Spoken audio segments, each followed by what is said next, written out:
तो हेलो दोस्तों, आज की इस वीडियो में हम लोग पढ़ने वाले हैं आपके क्लास 4 के साइंस का एक बहुत ही ज़्यादा इजी चैप्टर जिसका नाम है आवर क्लॉथ्स।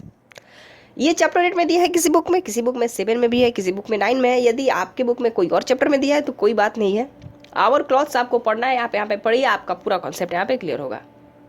एक बहुत ज़्यादा इजी चैप्टर है। इसमें आपको बेसिकली क्या पढ़ना है कि हम जो कपड़े पहनते हैं वो किस चीज़ के बने होते हैं, हम कौन कौन से कपड़े पहनते हैं, कपड़े कितने प्रकार के होते हैं, वे कैसे बनते हैं, हमें कपड़ों का ख्याल कैसे रखना चाहिए, बस यही पढ़ना है। बहुत ज़्यादा इजी है। इसमें से कुछ टॉपिक्स आपको तो पहले से ही आते हैं, कुछ ऐसे होंगे जो आपको यहाँ पे नया मिलने वाला है। मैं उसको बता दूंगा, उस पॉइंट को आपको याद रखना है, ठीक है। So let's begin. हम लोग चलिए स्टार्ट करते हैं फटाफट। क्लास 4 का ये साइंस का चैप्टर नंबर 8 है, आवर क्लॉथ्स, ठीक है। तो चलिए स्टार्ट करते हैं बिना किसी देरी के। सबसे पहले हम लोग देखने वाले हैं आवर क्लॉथ्स का ओवरव्यू कि आखिर हम कपड़े किसे कहते हैं, क्या कपड़े हमारे लिए जरूरी है। यदि मैं आपसे पूछूंगा क्या कपड़े आपके लिए जरूरी है, नहीं, आप कहेंगे हाँ जरूरी है। क्यों जरूरी है? क्योंकि आपको बाहर जाना है। अगर मैं कहूँगा बिना कपड़ों के बाहर जा सकते हैं तो आप कहेंगे नहीं। तो सिर्फ कपड़े जो है आपको ऐसे बाहर जाके दिखाने के लिए, ऐसा नहीं है। कपड़े हमारे लिए एक मूलभूत आवश्यकता है, बेसिक नीड है। बेसिक नीड यानी कि हमारा मूलभूत जो है ज़रूरत है। हम इसके बिना जिंदा नहीं रह सकते। आप कहेंगे हम इसके बिना जिंदा कैसे नहीं रह सकते। हो सकता है कई भी मौसम ठंडे का आता हो, कभी गर्मी का मौसम आता है, कभी बरसात का मौसम आता है, हम अलग अलग प्रकार के कपड़े पहनते हैं। यदि हमारे पास कपड़े ना हो तो फिर हम क्या करेंगे? हम उस मौसम में सर्वाइव नहीं कर पाएंगे। इसलिए हमारे लिए कपड़े जरूरी है। तो हम लोग सिंपल सा इस कपड़े का एक डिफिनेशन भी देख लेते हैं। क्लोथ्स जो है हमारे लिए बेसिक नीड है। बेसिक नीड का मतलब मैंने आपको बता दिया, मूलभूत आवश्यकताएं, ठीक है। मूलभूत आवश्यकताएं आर वेरी नेसेसरी, ये हमारे लिए बहुत ज़्यादा जरूरी है, हमारे लिए नेसेसरी है। इसके बिना हम नहीं रह सकते। कपड़ों के बिना हमें जिंदा रहना उतना पॉसिबल नहीं है। सो कपड़े करते क्या है, हमें प्रोटेक्ट करते हैं हीट ऑफ द सन, यानी कि सूरज की गर्मी से। सूरज की गर्मी से हमें कपड़े प्रोटेक्ट करते हैं। डस्ट पार्टिकल से हमें कपड़े जो है प्रोटेक्ट करते हैं। यहाँ पे हीट हो गया, डस्ट पार्टिकल्स हो गया। बारिश के मौसम में भी हमें कपड़े हमें प्रोटेक्ट करते हैं। आप कहेंगे कि बारिश के मौसम में कपड़े हमें कैसे प्रोटेक्ट करते हैं? तो कपड़े कुछ ऐसे आते हैं जैसे रेनकोट हम बारिश के मौसम में पहनते हैं, और ठंडी से भी हमें कपड़े बचाते हैं। ठंड के मौसम में हम लोग वैसे कपड़े पहनते हैं जो कि थोड़े मोटे हो और ऊनी कपड़े हो, वैसे हम कपड़े पहनते हैं। अब देखिए दोस्तों, कपड़े का इस्तेमाल सिर्फ पहनने के लिए नहीं होता, कपड़ों का इस्तेमाल और कई काम में होता है। कपड़े का इस्तेमाल हमारे शर्ट वगैरह, पैंट वगैरह, इसमें भी तो होता ही है, लेकिन कपड़े का इस्तेमाल कोई और काम में भी होता है। जैसे कि बैग्स को बनाने में, आप जो बैग्स यूज़ करते हैं वो कपड़े के बने होते हैं। कवर हो गया, किसी भी चीज़ का कवर हो गया, वो बनाने में कपड़े का इस्तेमाल होता है। एंड मेनी यूजफुल थिंग्स बनाने में भी कपड़ों का ही इस्तेमाल होता है। यहाँ पे आप फिगर में देख रहे हैं, ये बैग्स जितने भी ये सारे कपड़े के बने हुए हैं। तो कपड़ों का इस्तेमाल यहाँ पे कई सारी यूजफुल यानी कि जरूरी सामान बनाने में भी होता है। यहाँ पे आप देख पा रहे हैं पिलो कवर है, कवर जो भी ये भी कपड़े से ही बना हुआ है। आपके घर में जो कॉटन लगा होता है, जो पर्दा हम जिसे कहते हैं, वो भी कपड़ों का ही बना होता है। देखिए, अब देखो कपड़ों का जो है ना इस्तेमाल हम लोग अलग अलग जगह पे अलग अलग कपड़ों का इस्तेमाल करते हैं। जैसे स्कूल में यदि आप जाते हैं तो आप यूनिफॉर्म पहन कर जाते होंगे, और यदि आप घर पे रहते हैं तो आप लूज क्लॉथ्स पहनते हैं जो कि बहुत आरामदायक हो, ठीक है, आपको बहुत आरामदायक फील कराए। यदि आप पार्टी में जाते हैं तो पार्टी ड्रेस पहनते हैं। गेम में जाते हैं तो स्पोर्ट वाला आपका जो ड्रेस होता है वो पहनते हैं। रात में सोते वक्त भी आपका ड्रेस अलग होता है, स्लीपिंग ड्रेस होता है, नाइट ड्रेस जिसको हम लोग कहते हैं वो अलग होता है। यदि आप सोचिए दोस्तों, आप स्लीपिंग ड्रेस पहनकर स्कूल में चले जाए तो फिर नहीं चलेगा, क्योंकि स्कूल का यूनिफॉर्म होता है, एक फिक्स चीज़ होती है। यानी कि अलग अलग कामों के लिए हमारे अलग अलग कपड़े बने हुए हैं, ठीक है। तो हम अलग अलग कामों में अलग अलग कपड़ों का इस्तेमाल करते हैं, ये आपको जरूरी है, आप तो सभी जानते होंगे इस चीज़ को। अब हम लोग देखने वाले हैं special clothes for special work. मैंने आपको बताया कि अलग अलग काम के लिए हमारे स्पेशल क्लॉथ्स बने हुए हैं। जैसे कि हमारा ये तो हमारा डेली वर्क का एग्जाम्पल हो गया कि हम स्कूल जाते हैं तो ये पहनते हैं, घर आते हैं तो ये पहन लेते हैं, सोते वक्त ये पहनते हैं, पार्टी में जाते हैं तो ये ड्रेस पहनते हैं, पार्टी ड्रेस पहनते हैं, ठीक है। अब हम लोग देखते हैं कि हमारे आसपास जो लोग हैं जो विभिन्न प्रकार के काम करते हैं वो भी अलग अलग प्रकार के ड्रेसेस पहनते हैं। देखिए कैसे, peoples doing different works wear special clothes called uniforms. और जो लोग अलग अलग प्रकार के काम करते हैं उनका एक अलग ड्रेस होता है। जैसे कि हमारे काम करने वाले मजदूरों का अलग ड्रेस होता है, हमारे डॉक्टर्स का अलग ड्रेस होता है। तो उस टाइप के ड्रेस को हम लोग यूनिफॉर्म कहते हैं, क्योंकि यूनिफॉर्म एक जैसा होता है। अगर एक डॉक्टर का ड्रेस बना दिया गया कि वाइट होता है तो सभी डॉक्टर्स का वैसा वाइट ही होता है, क्योंकि ये एक समान दिखता है, ठीक है। इसी के लिए इसको हम लोग यूनिफॉर्म कहते हैं। जैसे आपके स्कूल का जो ड्रेस होता है उसको हम यूनिफॉर्म कहते हैं, स्कूल यूनिफॉर्म, ठीक है। अब उसको स्कूल यूनिफॉर्म क्यों कहते हैं? क्योंकि अगर आपके बच्चे जो है आपके क्लास के या फिर आपके स्कूल के अगर पहन के स्कूल में इकट्ठे होते हैं तो सभी एक तरह दिखते हैं, सबके कपड़े एक तरह दिखते हैं। इससे पता चलता है कि वो सभी सभी लड़के आपके ही स्कूल के हैं, तो इसे हम लोग यूनिफॉर्म कहते हैं। देखिए सबसे पहले हम लोग देखते हैं कि डॉक्टर एंड नर्सेस जो इनका जो स्पेशल कपड़ा होता है, यानी कि जो यूनिफॉर्म होता है इनका, वो होता है clean and white dress. Clean and white dress आपने देखा होगा, ये डॉक्टर्स हो गए, उनका जो ड्रेस होता है वो क्लीन होता है एंड वाइट होता है, ठीक है। आपको होता है लॉयर्स। लॉयर्स जो होते हैं वो ब्लैक गाउन पहनते हैं, इस नाम को आप याद रखिए। वो ब्लैक बड़ा सा एक गाउन होता है ब्लैक कलर का, जिसकी हाथ भी बहुत चौड़ी होती है, हाथ की जो पार्ट होते हैं वो चौड़ी होती है उसकी, आप देखने में देखिए यहाँ पे ये ब्लैक गाउन पहनते हैं, जो है लॉयर्स है। ये देखिए कितनी चौड़ी है और ये ब्लैक गाउन पहनते हैं, ठीक है। अब नेक्स्ट आता है हमारे सोल्जर्स, जो हमारे सैनिक है, जो सीमा पे रहते हैं, वो यूनिफॉर्म कैसा पहनते हैं, मेड ऑफ टफ क्लॉथ्स। जो कपड़े बहुत ही मजबूत होते हैं, टफ होते हैं, ताकि जल्दी घिसे ना। कभी उन्हें जो है इस एल्बो के बल पे चलना होता है तो वो घिसे ना, ठीक है। उनकी वर्दी जो होती है बहुत टफ क्लॉथ की बनी होती है, आपको टफ क्लॉथ्स याद रखना है। हाँ, तो हमारे सोल्जर होते हैं उनकी जो होती है वर्दी ऐसे टफ क्लॉथ्स की बनी होती है, ठीक है। अब नेक्स्ट है हमारा फैक्ट्री वर्कर। जो हमारे वर्कर्स होते हैं वो ओवरकोट पहनते हैं। अपने जो कपड़ा नॉर्मल पहनते हैं वो तो पहनती हैं, उसके ऊपर भी एक और कपड़ा पहन लेते हैं। उनका जो ओवरकोट होता है मिलता है वर्क करते वक्त, वो उससे क्या करता है, उनको डॉट से बचाता है, उस पर धूल कर नहीं टिकता। या फिर जो भी काम कर रहे हैं ग्रीस वगैरह अगर लग रहा है तो उससे वो प्रोटेक्ट होता है, उसमें ग्रीस वगैरह जल्दी नहीं लगता। ये होता है वर्कर्स का क्लॉथ। ये ऊपर से एक ओवरकोट पहन लेते हैं, ठीक है। अब हम लोग देखेंगे स्टूडेंट। स्टूडेंट को तो मैंने आपको बता दिया, वो क्या पहनते हैं, स्कूल का यूनिफॉर्म पहनते हैं, जो कि एक ही प्रकार का होता है। अलग अलग स्कूलों का अलग अलग यूनिफॉर्म होता है, लेकिन एक स्कूल का सभी लड़कों का यूनिफॉर्म एक जैसा ही होता है। ये देखिए यूनिफॉर्म हो गया, ठीक है। अब हम लोग पढ़ने वाले हैं material use for making clothes. आखिर कपड़ों को बनाने के लिए क्या क्या मटेरियल यूज हुआ है। क्या कपड़े प्लास्टिक के बने हुए हैं, क्या कपड़े लकड़ी के बने हुए हैं, नहीं। देखेंगे हम लोग कपड़े किस चीज़ के बने होते हैं। Clothes are made up of long thin threads are called fibres. जो कपड़े होते हैं ना, लंबे लंबे थीन बहुत पतले पतले धागे से बने होते हैं, जिसको हम लोग क्या कहते हैं, फाइबर कहते हैं, फाइबर कहते हैं, ठीक है। This fibers are put together. इन सभी फाइबर्स को क्या किया जाता है, टुगेदर पुट किया जाता है, put together to by various process to make broad threads. अब सभी फाइबर को एक जगह इकट्ठा किया जाता है, सबको एक जगह रखा जाता है, ताकि इससे बहुत ही बड़ा एक चौड़ा थोड़ा धागा बनाया जा सके। देखिए पतला पतला पतला पतला रेशा होता है, और सबको एक जगह इकट्ठा करके थोड़ा मोटा, मतलब थोड़ा सा मोटा जो होता है धागा बनाया जाता है, और फिर इस धागे से क्लॉथ्स बनाए जाते हैं, जिसको हम लोग फैब्रिक्स भी कहते हैं। उस फैब्रिक्स से फिर कपड़ा बनाया जाता है। ये देखिए ऐसे धागे होते हैं, और इससे भी इस धागा को आप यहाँ पे ऐसे देखेंगे, और फिर इसको जूम करके देखेंगे यहाँ पे, तो इसमें भी बहुत सारे आपको रेशे दिखाई देंगे, ऐसे पतले पतले पतले पतले पतले पतले रेशे दिखाई देंगे, ठीक है। तो ये है हमारे क्लॉथ्स मेकिंग मटेरियल। फाइबर से बनते हैं बेसिकली क्लॉथ, और फाइबर से फिर बनता है थ्रेड्स धागा, और फिर धागे से बनता है फैब्रिक्स, फैब्रिक से हमारे कपड़े बनते हैं, ठीक है। अब देखिए टाइप्स ऑफ फाइबर। फाइबर कितने प्रकार के होते हैं, देखिए बेसिकली फाइबर का दो ही प्रकार होता है, पहला नेचुरल, दूसरा सिंथेटिक। पहला नेचुरल यानी जो भगवान ने दिया है, भगवान ने दिया है, जी हाँ, जो भगवान ने दिया। नेचुरल मतलब क्या, जो नेचर ने हमें दिया, नेचर भगवान ही है, कुछ देर के लिए भगवान कह सकते हैं, यानी कि जो भगवान ने दिया है। और सिंथेटिक यानी कि भगवान के द्वारा दी गई चीज़ों को हमने कुछ उसमें मिला के, कुछ केमिकल्स वगैरह मिला के उसको बना दिया अपने से, खुद से, उसको हम लोग कहेंगे सिंथेटिक फाइबर। उसे हम फैक्ट्री में बनाते हैं केमिकल के जरिए, ठीक है। तो नेचुरल फाइबर किसे कहेंगे, नेचुरल फाइबर बेसिकली होते हैं दो प्रकार के, या तो उसे हम प्लांट से लेंगे या तो एनिमल से लेंगे।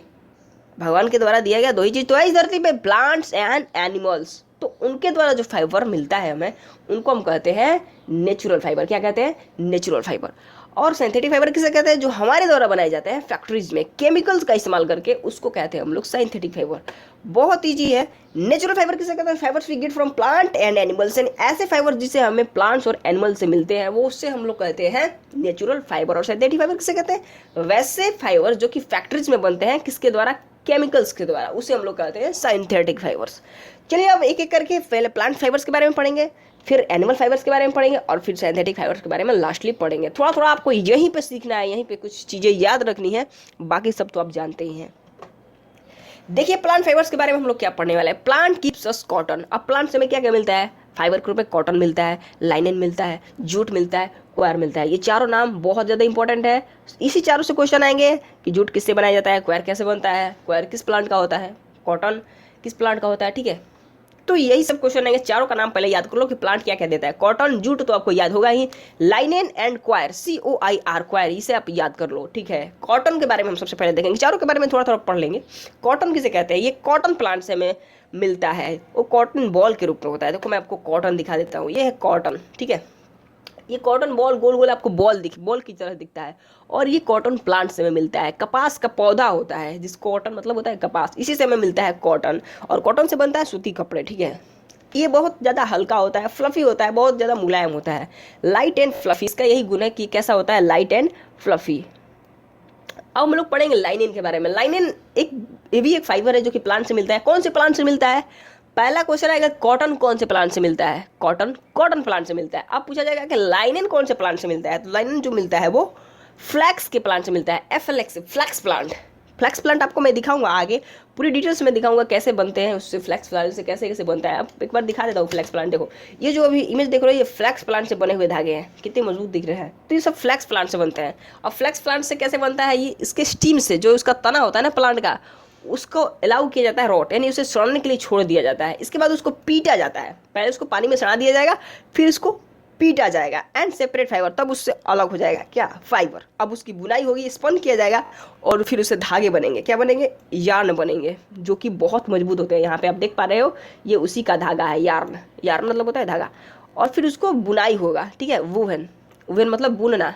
किस में? मशीन में, लूम मशीन, बुनाई करने वाला मशीन होता है, उस पर उसकी बुनाई होगी, फिर उससे जो भी बनाना होगा, कपड़े बनाना होगा तो कपड़े बनेंगे, फिर चटाई वगैरह बनाना होगा तो चटाई वगैरह बनेगी, ठीक है।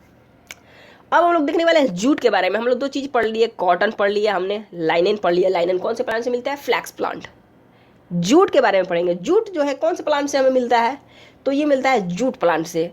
जूट का भी वही फंडा है कि स्टीम ऑफ जूट प्लांट से हमें मिलता है, यानी कि उसके स्टीम से मिलता है, तने से मिलता है। फिर इसको क्या किया जाता है? इसको भी वैसी तरह से सड़ा के फिर इसमें से फाइबर निकाला जाता है, ठीक है। जूट का भी सेम है, जैसे हम लोग लाइनेन का निकालते हैं, इसका भी स्टेप वही है। एक बार मैं आपको जूट दिखा दूँ। ये देखो जूट यहाँ पे किस तरह से इकट्ठा किया जा रहा है। Used in making thick rough clothes, और बहुत ज़्यादा रफ क्लॉथेस बनाना हो, बोरा वगैरह बनाना हो, सामान रखने वाला, ठीक है, आलू वगैरह रखने वाले जो बोरे बड़े बड़े होते हैं, उस चीज़ को बनाया जाता है इसी से, जूट से, जिसको हम लोग जिसको जूट, यानी कि आपने देखा होगा जूट की रस्सी भी आती है। एग्जाम्पल हो गया सैक, यानी कि बड़े बड़े बोरे हो गए, बैग्स हो गए, कारपेट हो गया, नीचे बिछाने वाला कारपेट होता है वो भी बनता है, रोप्स, रस्सी भी बनता है, ठीक है। एंड कॉटन्स, कॉटन्स यानी पर्दे वगैरह भी इससे बनाए जाते हैं, ठीक है। अब हम लोग नेक्स्ट पढ़ने वाले हैं क्वायर के बारे में। आपको सिंपली बस कुछ ही चीज़ें याद रखनी है। अब जैसे जूट से क्या क्या बनाया जाता है, तो इसमें से 2 याद रख लो, चाहे 3 याद रख लो, सैक, बैग्स, कारपेट्स, ठीक है। अब क्वायर के बारे में पढ़ने वाला है। ये हमें मिलता है नारियल से, ठीक है। ये होता है क्वायर। देखो इसकी रस्सी बनाई जाती है। ये मिलता किससे? जो नारियल होता है ना, बड़े बड़े वाला, जो पेड़ से निकलता है, जो पक जाते हैं, तो उसके ऊपर बहुत ज़्यादा छिलके वगैरह होते हैं, उसी से बनता है क्वायर, ठीक है। ये आउटर मोस्ट सेल होता है किसका? कोकोनट का। कोकोनट का कौन सा सेल होता है? Outermost cell. And used in making doormats, जो दरवाजे पे होता है ना, ऐसे रखा रहता है, पैर वगैरह पोछने के लिए, वो सारी चीज़ का इस्तेमाल होता है इससे बनाने के लिए। मैट्रेस, चटाई वगैरह बनाने में इसका इस्तेमाल होता है, ठीक है। इसके बाद यहाँ पे है जो भी है सैक्स है, सैक्स, SCKS, ropes and brushes. Ropes भी बनाने में इस्तेमाल होता है। ब्रशेस वगैरह बनाने में, जो पेंट करने वाली ब्रशेस होती है, वो भी बनाने में इसका इस्तेमाल होता है। तो कोई सारा यूज है इसमें से, जो भी आपको आसान लगे आप याद रखिए। डोरमेट याद रखिए, वहाँ जो दरवाजे पर रखा जाता है पैर वगैरह पोछने के लिए। मैट्रेस याद रखिए, चटाई वगैरह, ठीक है।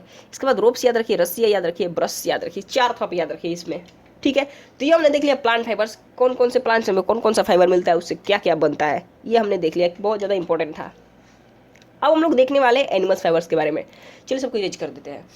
एनिमल्स बेसिकली हमें 2 चीज़ ही मिलता है एनिमल फाइबर से। पहला उल, ऊन, सिल्क, ठीक है। एग्जाम्पल है शिप गॉट। उल किससे मिलता है? या तो भेड़ से मिलेगा या तो बकरी से मिलेगा।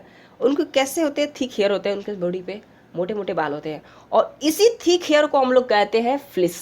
क्या कहते हैं? फ्लिस। What is fleece? तो the thick hair on the body of sheep और गॉट इज कॉल्ड फ्लिस। इसी को हम लोग फ्लिस कहते हैं। इट इज सीयर्ड, इसी को जो है रिमूव किया जाता है, इसको सीयरिंग किया जाता है, इसको छीला जाता है, and made into woollen threads, और फिर इससे ऊनी धागे बनाए जाते हैं, और इसके बाद इसको वूवन यानी बुन कर, बुनाई करके इससे कपड़े बनाए जाते हैं, ऊनी कपड़े, ठीक है। अब सिल्क के बारे में हम लोग देखते हैं। ये देखिए आपके स्क्रीन पे ये दिख रहा है, ये है सिल्क, ये है सिल्क वर्म और इससे बनता है सिल्क। ये देखिए इसने अपना सिल्क बना लिया है। इसको हम लोग पालते भी हैं सिल्क उत्पन्न करने के लिए, ठीक है। और सिल्क से हमारा बनता है सिल्क क्लोथ्स, ठीक है, रेशम के जो कपड़े होते हैं सिल्क। अब हम लोग देखने वाले हैं सिल्क फाइबर के बारे में। ये हमें मिलता है सिल्क वर्म से। मैंने आपको सिल्क वर्म का फोटो भी दिखा दिया, जो कि एक इंसेक्ट है, कीड़ा है, और इसका बहुत ज़्यादा एक्सपेंसिव क्लॉथ्स बनाने में इसका इस्तेमाल होता है, ठीक है। एक्सपेंसिव क्लॉथ्स यानी महंगे कपड़े, साड़ी वगैरह बनाने में भी इसका इस्तेमाल होता है, फर्निशिंग में भी होता है, are made up of silk, ठीक है। ये सारे सिल्क से बने होते हैं। और जो होता है ये भी सिल्क है। ये देखिए सिल्क के छोटे छोटे बच्चे हैं ये बेसिकली। और जो ये ऊन, जो ये उल हो गया, उल से क्या क्या बनाया जाता है, कोट बनाया जाता है, ठंडे की चीज़ें बनाई जाती है, जैसे कि कोट हो गया, जैकेट हो गया और ब्लैंकेट हो गया, चादर वगैरह सारी चीज़ें। मोटे मोटे जो ऊनी कपड़े हैं ना ठंड में पहनने वाले, वो बनते हैं किससे, ऊल से। यहाँ पे देखिए इसको शेयरिंग किया जा रहा है, ये भेड़ है, इसको शेयरिंग करके इसमें से क्या निकाला जा रहा है, इसके हेयर को निकाला जा रहा है, इनको किया जा रहा है, जिसको हम लोग फ्लिस कहते हैं। थिक हेयर को क्या कहते हैं, फ्लिस कहते हैं इसको। इसी हेयर को क्या कहते हैं, फ्लिस कहते हैं, ठीक है। चलिए आपने ये देख लिया एनिमल फाइबर के बारे में। ये बहुत ज़्यादा इजी था, आपको सिर्फ देखना था कि किसको क्या कहते हैं। इसको फ्लिस यहाँ पे जो वर्ड है इसको याद रखना है आपको। अब आते हैं हम लोग सिंथेटिक फाइबर के बारे में, यानी कि ऐसे फाइबर जो कि केमिकल्स फैक्ट्रीज में बनाए जाते हैं केमिकल्स की मदद से, जैसे कि nylon, rayon, polyester. Nylon, rayon, polyester, ये तीन इंपॉर्टेंट है, तीन को ही याद रखिए। नीचे आर्सिलिक, आर्किलिक एंड टेरिलिन भी है, तो पांचों का आप नाम याद रखिए। यहाँ पे है nylon, rayon, polyester, acrylic and terylene. अब इनका क्या खासियत है, आखिर हमें बनाने की जरूरत क्यों पड़ी। हमें प्लांट से तो मिल ही जाते थे फाइबर, एनिमल से मिल ही जाते थे, कपड़े बन ही जा रहे थे, तो इससे बनाने की क्या जरूरत थी, आपसे भी पूछा जा सकता है। तो आप कहेंगे ये तो बहुत ज़्यादा मजबूत होते हैं, वेरी स्ट्रांग होते हैं। दूसरा लास्ट लॉन्ग, यानी कि ज़्यादा टिकते हैं, नेचुरल फाइबर के मुकाबले ज़्यादा टिकते हैं। दो हो गया ना आपके यहाँ पे, क्यों आखिर हम लोग ने सिंथेटिक फाइबर को बनाया। तीसरा इसका क्या और प्रॉपर्टी है, ये स्ट्रेचेबल होता है, इसको हम लोग स्ट्रेच कर सकते हैं, स्ट्रेच करने में फटता नहीं है, ठीक है। चौथा है रिंकल फ्री है, यदि हम इसको अगर वॉश करते हैं, धोते हैं, तो फिर इसमें जो है रिंकल्स नहीं पड़ता। रिंकल्स तो हो जाते हैं ना वैसे, घुर्ची पड़ जाना कहते हैं उसको, ठीक है, मोड़ पड़ जाते हैं, आयरन करने की जरूरत पड़ती है फिर, तो इसमें घुर्ची वगैरह नहीं पड़ती, कितने भी इसको खींचो उतनी घुर्ची नहीं पड़ती। लेकिन यहाँ पे अगर आप कॉटन क्लॉथ पहनते हो, सूती के कपड़े पहनते हो, तुरंत ही उसमें घुर्चियाँ लग जाती हैं, ठीक है। एक और इसमें प्रॉपर्टी वाटर प्रूफ होता है, इससे पानी का ज़्यादा कुछ असर नहीं होता है, वाटर प्रूफ बेसिकली होते हैं। इससे एग्जाम्पल हो जाएगा किस किस चीज़ बनाने में इसका इस्तेमाल होता है, जैकेट बनाने में इस्तेमाल होता है, रेनकोट वाटर प्रूफ होगा तभी तो ये हमारे बारिश से बचाएगा। रेनकोट बनता है सिंथेटिक फाइबर का ही। और अम्ब्रेला, ये भी वाटर प्रूफ होता है, कुछ इस प्रकार कपड़े का अम्ब्रेला बनता है। ये सब नाइलॉन, रेयन एंड पॉलिस्टर में आते हैं। ये जो फिगर दिख रहा है ये शायद पॉलिस्टर है, ठीक है। तो ये देखिए पॉलिस्टर यहाँ पे हो गया, ये रेयन हो गया, और ये सब नाइलॉन के धागे हो गए, ये सारी चीज़ें हैं। पॉलिस्टर, एर्थलिक, टेरिलिन, पांचों नाम आपको याद रखना है, पांचों के पांचों ही इंपॉर्टेंट है। तो चलिए हमारा नेक्स्ट है, वो कहता है, मैंने आपको बोला था कि मैं थोड़ा सा आपको लाइनिन वाला जो पार्ट था जो मैंने पढ़ा था, कहाँ आपको एक बार फिर से दिखाता हूँ, यहाँ पे लाइनिन, जो कि फ्लैक्स प्लांट से मिलता है। इसके बारे में थोड़ा सा मैं आपको एक्सप्लेन करने वाला हूँ कि कैसे कि बनता है, क्योंकि आप तो कॉटन जानते ही हैं, जूट जानते ही हैं, क्वायर नारियल वाला तो केस आप जानते ही हैं। थोड़ा सा ये लाइनिन वाला देख लो, क्योंकि आपको याद रहेगा, क्योंकि आप यही भूलने वाले हो, इसलिए मैंने सोचा आपको बता दूँ। देखिए जो लाइनिन होता है ना, वो फ्लैक्स प्लांट से होता है। वो फ्लैक्स प्लांट कुछ इस प्रकार का दिखता है, ये कुछ पर्पल कलर की यहाँ पे इसके फ्लावर्स हैं, बड़े बड़े तने होते हैं, ये सब बड़े बड़े, ठीक है। और इसी के जब ये तैयार हो जाता है, प्लांट्स मोटे मोटे हो जाते हैं, जब थोड़ा इसके स्टीम, तब इसको काटना स्टार्ट किया जाता है, और फिर काट के इस तरह से लटका दिया जाता है। लटका कर उसको थोड़ा सुखाया जाता है, फिर उसको सड़ने के लिए छोड़ दिया जाता है। सड़ने के बाद क्या होगा ना, अब इसको यहाँ पे सुखाया जा रहा है, इसके बाद इसको सड़ाया जाएगा, ठीक है। अब सड़ने के बाद क्या होगा, इसके अंदर से फाइबर निकलेंगे बहुत सारा। ये ऊपर का जो कवर हट जाएगा, मान लो कि ये तना हो गया, अब सड़ने के बाद ऊपर का कवर हट जाएगा, और उसके अंदर से बहुत सारे रेसे उसमें से निकलेंगे अंदर से, ठीक है। और इसी रेसे से बनाया जाता है, देखो इस तरह के रेसे निकलेंगे अब उसमें से, इस तरह के रेसे, इस तरह के बहुत पतले पतले, और फिर इसी रेसे से ये बनाया जाता है धागा। ये लाइनिन का धागा है, ठीक है। तो इस प्रकार के लाइनिन जो है, एक फ्लैक्स प्लांट से किस प्रकार से लाइनिन का धागा बनता है, आप लोग देख सकते हैं। चलिए स्टार्ट करते हैं। हमारा नेक्स्ट टॉपिक कहता है क्लॉथ्स एंड वेदर, कपड़े और मौसम। कपड़ों का मौसम से क्या रिलेशन है कि कपड़े हम अलग अलग मौसम में अलग अलग प्रकार के कपड़े पहनते हैं। गर्मियों के लिए गर्मी के कपड़े होते हैं, ठंडों के लिए ठंडे के कपड़े होते हैं। इसी को हम लोग देखने वाले हैं। तो ये तो आप जानते ही हैं, ज़्यादा इसमें आपको नहीं जानना है। कहता है कि in summer we wear light clothes, गर्मी के दिनों में क्या होता है, हम लोग लाइट क्लॉथ्स पहनते हैं, जैसे कि जो कि कॉटन का बना हुआ हो या फिर लाइनन का बना हुआ हो। तो यहाँ पे क्वेश्चन यहाँ पे आप याद रखिएगा, गर्मी के दिनों में हम कॉटन से बने हुए और लाइनन से बने हुए कपड़ों का ही इस्तेमाल करते हैं। मैंने लाइनन को आपको दिखा दिया, आपको ज़्यादा सोचने की जरूरत नहीं है, मैंने आपको लाइनन पूरा एक्सप्लेन कर दिया किस तरह से लाइनन जो है फ्लक्स प्लांट से हमें मिलता है। क्यों हम लाइनन का इस्तेमाल करते हैं, क्वेश्चन पूछेगा why we use linen clothes in summer. हम समर में लाइनन क्लॉथ्स का क्यों इस्तेमाल करते हैं, कॉटन क्लॉथ्स का क्यों इस्तेमाल करते हैं, क्योंकि ये लाइट क्लॉथ्स होते हैं। क्यों, हल्के क्लॉथ्स होते हैं, गर्मियों में हमें हल्के कपड़े चाहिए, ये हमें कूल एंड कंफर्टेबल फील कराते हैं। क्यों कूल एंड कंफर्टेबल क्यों फील होता है, क्योंकि ये एब्जॉर्ब करते हैं हमारे पसीने को, स्वीट्स यानी पसीना, एंड कीप अस कूल, और हमें ठंडे रखते हैं। हमारे पसीनों को यदि ऑब्जर्व करेंगे तो हमें एक ठंडा इफेक्ट आएगा हमारे शरीर में। अगर पसीना ऑब्जर्व नहीं होगा तो फिर आपको कूल महसूस नहीं होगा, कंफर्टेबल आप फील नहीं करेंगे। तो इनका यही प्रॉपर्टी होता है, ये पसीने को अब्जॉर्ब करते हैं। क्या करते हैं, पसीने को एब्जॉर्ब करते हैं। ये देखिए गर्मी वाले कपड़े, ये जो दोनों बच्चे हैं पहन के बिल्कुल डिस्को डांस कर रहे हैं, ठीक है। अब नेक्स्ट कहता है हमारा इन विंटर, ठंडे में हम लोग कैसे कपड़े पहनेंगे, वुलन क्लॉथ्स। ठंडे में कैसे हम लोग कपड़े पहनेंगे, ऊनी कपड़े जो कि हमें वार्म रखते हों। अब ऐसा नहीं है कि हम गर्मी वाले कपड़े इसमें पहन लें ताकि हमें ठंडा ही मार दे, ऐसा नहीं है। आपको यहाँ पे ऊनी कपड़े पहने जो कि थोड़े मोटे होते हैं। ये हमें हमारे शरीर को गर्म रखने में मदद करते हैं। ठंडे में हमें क्या चाहिए, हमें थोड़ी शरीर में गर्मी चाहिए। एंड आल्सो डार्क कलर्ड, इनका एक और प्रॉपर्टी होता है कि डार्क कलर्ड होते हैं, यानी कि गहरे रंग के होते हैं, जैसे कि काला हो गया, पूरा गहरा ब्लू हो गया। क्यों, ताकि सन के हीट को एब्जॉर्ब करे। गहरा रंग क्या करता है, गहरा रंग सन के हीट को क्या करता है, एब्जॉर्ब करता है, एब्जॉर्ब करता है। आप इस बात को याद रखिएगा कि जो गहरा रंग होता है जिसके ब्लैक कलर सन की हीट को एब्जॉर्ब करता है। जब सन की हीट को एब्जॉर्ब करेगा तो आपको शरीर में क्या होगी, हीट मेंटेन रहेगी। आपके शरीर में हीट को एब्जॉर्ब करेगा तो आपके शरीर को गर्म रखेगा। इसलिए हमें ठंड में वुलन क्लॉथ्स जो कि डार्क कलर्ड हो हमें पहनना चाहिए।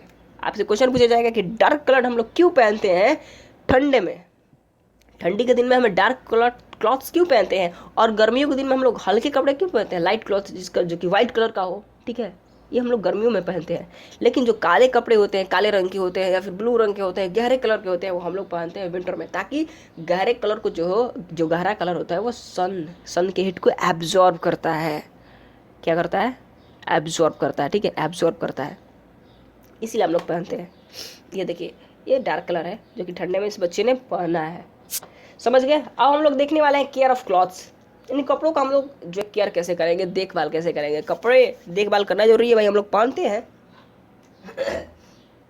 तो कपड़ों का केयर करना जरूरी है। किस प्रकार से हम केयर कर सकते हैं कपड़ों की, आइए देखते हैं। व्हेन क्लॉथ्स बिकम डर्टी, जब कपड़े गंदे हो जाते हैं ना तो हमें इसे वॉश करने की जरूरत होती है एक अच्छे साबुन से, डिटर्जेंट से, एंड ड्राइड इन सन, और इसे हम लोग धूप में सुखाते हैं। तो कपड़े गंदे हो जाने के बाद आपको एक अच्छे साबुन या फिर डिटर्जेंट से वॉश करना चाहिए और धूप में सुखाना चाहिए। ऐसा नहीं है कि अगर कपड़े गंदे हो गए तो उसे पहन रहे हो पूरा उससे काला कर दो पहनते पहनते, ऐसा नहीं करना चाहिए। Helps in removal of dust, ये करता क्या है कि डस्ट जो होते हैं उसको रिमूव करता है, जम्स होते हैं उसको रिमूव करता है। इसलिए हमें कपड़ों को क्या करना चाहिए, वॉश करना चाहिए। सिल्क एंड वुलन क्लॉथ, जो सिल्क के क्लॉथ्स होते हैं जो कि काफ़ी महंगे आते हैं, सिल्क क्लॉथ्स रेशम के कपड़े मैंने आपको बोला था एक्सपेंसिव होते हैं, और जो वुलन क्लॉथ्स होते हैं उन्हीं कपड़े उनको किया जाता है ड्राई क्लीन, यानी कि उन्हें हमें ड्राई क्लीन कराना चाहिए, जो कि होता है इस तरीके से मशीन के द्वारा ड्राई क्लीनिंग होता है। यहाँ पे आप देख सकते हैं फिगर में, तो हमें ड्राई क्लीन करानी चाहिए। काफ़ी महंगी आती है, एक नॉर्मल लोग तो नहीं कर सकते, करा सकते ड्राई क्लीनिंग, वो वॉश ही कर देते हैं, लेकिन हमें करानी चाहिए ड्राई क्लीनिंग, ठीक है। अब वुलन क्लॉथ्स को रखते वक्त जब हम बक्से में रखते हैं, गर्मी आती है तो वुलन क्लॉथ्स को बक्से में रख देते हैं, ठीक है। तो रखते वक्त उसमें हमें मोथ बॉल्स डाल देने चाहिए। मोथ बॉल्स क्या होता है, ये कुछ ऐसे बॉल्स होते हैं जो कि कीड़े को दूर भगाते हैं हमारे कपड़ों से, ताकि हमारे कपड़ों में कीड़े न लग जाए, नहीं तो कपड़े खराब हो जाएंगे, जिससे हमारे कीड़े जो होते हैं वो दूर रहते हैं, इंसेक्ट्स अवे। और मोथ बॉल्स कुछ इस प्रकार का दिखता है, ये देखिए, ये गोल गोल वाइट सा बॉल होता है, इसको हम लोग कपड़े में लपेट के रख देते हैं। एक दो बॉल रख दोगे पूरी सुरक्षित हो जाएगी तुम्हारे फर गर्मी, पूरी गर्मी तुम्हारी जो वुलन क्लॉथ है उन्हीं कपड़े हैं वो तुम्हारे सुरक्षित रहने वाले हैं, और फिर ठंडी आएगी तो फिर आप उसे निकाल ही लोगे पहनने के लिए। तो ये इंसेक्ट्स को दूर रखता है ताकि हमारे कपड़े खराब ना हो इंसेक्ट्स की वजह से। तो यहाँ पे हमारी जो चैप्टर था वो एंड हो चुका है, यहाँ पे हैप्पी एंडिंग हो चुकी है इस चैप्टर की। यदि आपको ये चैप्टर समझ में आया तो आप कर सकते हैं वीडियो को like, share and subscribe. Thanks for watching. और फिर दोस्तों और सारे आपको बहुत सारे वीडियो जिससे चाहिए तो हमारे चैनल पे जा सकते हैं, विजिट कर सकते हैं। आप पहले से ही कई सारे वीडियो डाल दिए गए हैं। तो okay, goodbye and take care. Thanks for watching.